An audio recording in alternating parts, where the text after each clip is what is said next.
Mga kayuday, for this video po magpiprito tayo ng istang tamban at ating pagugulungin po sa harina. Ayan, kaya tara, samahan nyo si Juday. Mga kayuday, habang nagpapagulong tayo na sa harina ng isda, magpe-prepare na tayo ng ating mantika para pag painitin natin ng mainit na mainit. Ayan. Mas maraming mantika, lubog sa mantika ang ating piniprito, mas malutong po yung ating pritong isda.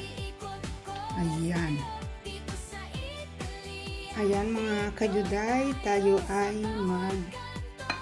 magpapagulong ng isda sa harina. Ayan. Siksikin natin ng harina para pag naluto, malutong na malutong. Kasi kaya ko ginaganito mga kayuday, dahil ang mga bata dito sa Italia ayaw ng isda. So pagka ginaganito ko ay yun, kumakain siya. Kasi yung mga Italiano sa mga restaurant dito, ganito ang ginagawa sa isda. Pinapagulong sa harina. Hindi sila nagpiprito ng diretso sa mantika. Lahat ng isda ganito. Kung tawagin nila fritura di pesce. Ayan. Kaya nasanay din ang anak ko sa ganitong luto. Yan, pandaya yan. Para kumain. Ayan mga kayuday, na pagulong na natin ang mga isda sa harina. Ngayon naman po ay uhulog na natin siya sa ating kumukulong mantika.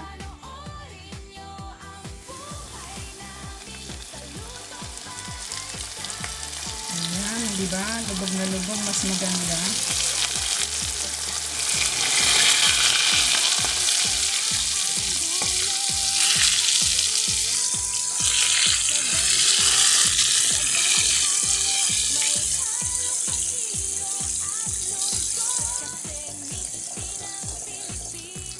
Ayan mga kayuday, atin siyang balikoyin.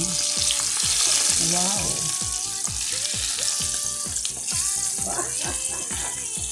Ayan. Pangit din naman kasi siya pag masyadong mapula kasi hindi na juicy.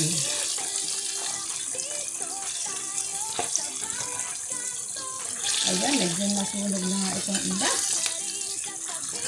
Ayan. Ayan mga kayuday, yung ating naluto ng isda ating ilalagay para ma-absorb yung mantika. Ayan, ganitong ginagawa ni Juday. Yung ating naluto na isda.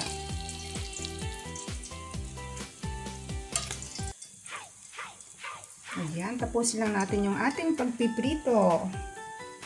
Ayan mga kayuday, luto na po yung ating prito na isdang tamban with matching suka, bawang at paminta. Ayan, maraming salamat mga kayuday sa inyo uling panunood. Thank you for watching and don't forget to subscribe my YouTube channel. Click the button para updated pa po kayo sa mga susunod ko pang iluluto. Maraming salamat. Ciao, ciao!